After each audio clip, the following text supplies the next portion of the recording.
Do you have to flip your head upside down before every picture in a futile attempt to get some volume? Or perhaps your go-to line is, "Hang on, let me get a hat." I know, the struggle is real. I'll let you know exactly what I did to grow thick, healthy hair. So, like a lot of people, I've always had thin, flat, brittle hair. I guess that's why it's so hilarious or depressing for me when I see commercials and ads showing these women with long, thick, silky, smooth hair. I mean, are they even real? Anyway, I tried to achieve this same thing for years. Shampoos, hair masks, expensive salon visits. And still, I was greeted in the mirror by lackluster hair that was so thin and brittle that it'd either break off or fall out before I managed to get any real length. Yep, a life of disappointing hair fails. Cue the sad violin music. But a couple of months ago, a friend told me about a hair routine she was doing that would change my life forever. The secret to getting gorgeous, thick hair, according to her, was by using aloe vera oil. I was shocked and pretty skeptical at first. I mean, isn't aloe vera that stuff you put on sunburns? I wasn't spending too much time in the sun. I was spending countless hours curling my hair to fake some volume. But my friend had been using it in her hair for like 3 months, and I could clearly see that her hair did actually look amazing. Plus, she wasn't shoveling over loads of cash at the salon like I was because her aloe vera hair treatment was a DIY thing. Yeah, you make the stuff at home for a fraction of the cost. Well, I figured it was worth a shot, but I did want to do my own research first. Hey, like I said, I'm a skeptic. All the articles I read online did say that aloe vera is really great for hair growth. Apparently, when you massage it into your scalp, it increases blood flow there, and this is what stimulates hair growth. It does that because it contains something called proteolytic enzymes that work to repair damaged cells in your scalp.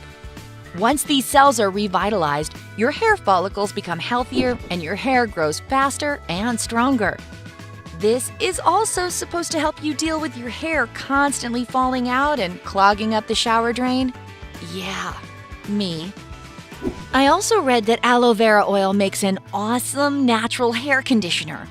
I was stoked at the thought of not having to waste another dime on salon-grade conditioners that weren't cutting it. The moisture in aloe vera can do wonders for your scalp, especially if you have a lot of dandruff and itchiness. Basically, the most important thing I found out during my research is that healthy hair growth starts with a healthy scalp.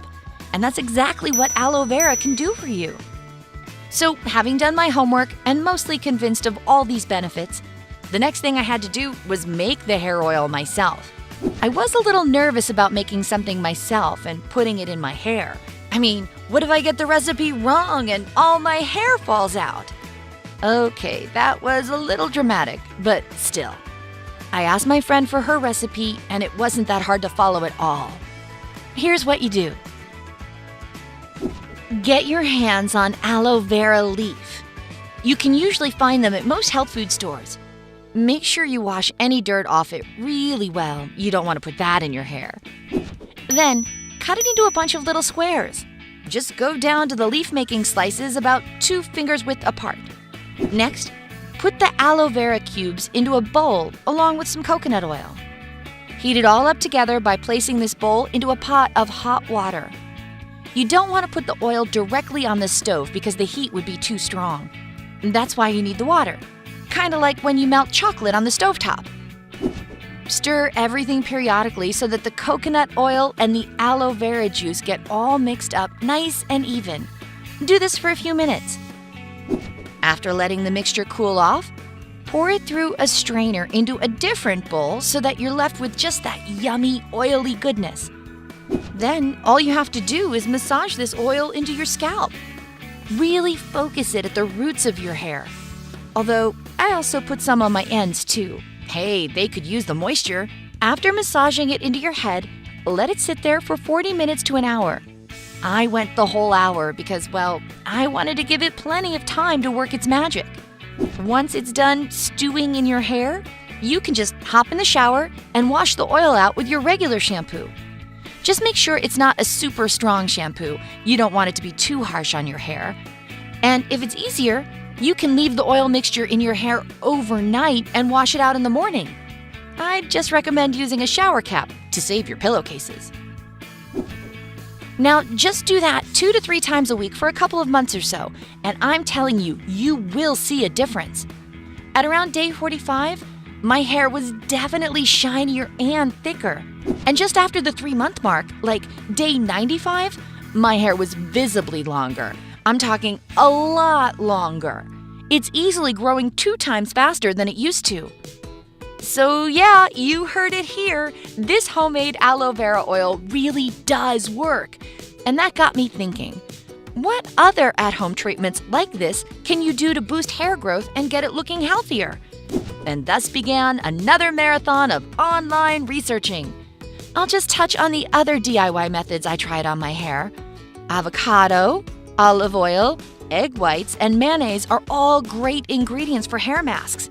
And delicious sandwiches, just saying. In addition to these natural hair masks and oils, there are some other things you can avoid doing to keep your hair looking radiant and healthy. For example, I found that wrapping my hair in a t-shirt after showering really helped with frizziness and dead ends. Definitely don't aggressively rub your hair with a towel. That just damages the follicles and breaks your strands, which is what frizz and split ends are, by the way. I also noticed that wearing my hair down more often helps keep it from looking brittle and weak. Again, it's all about being gentle with your hair. Hair ties and clips just break the strands, which is what causes flyaways and the dreaded thinning hair.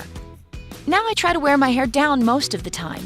I don't curl it with hot tools or anything, just out the shower and out the door. And it's great because the aloe vera treatment has my hair looking so good, even when it air dries. It's incredible. So give it a shot and let me know how it goes for you. Oh, and do you know any other at-home treatments for longer, stronger, thicker hair? Leave them in the comments down below.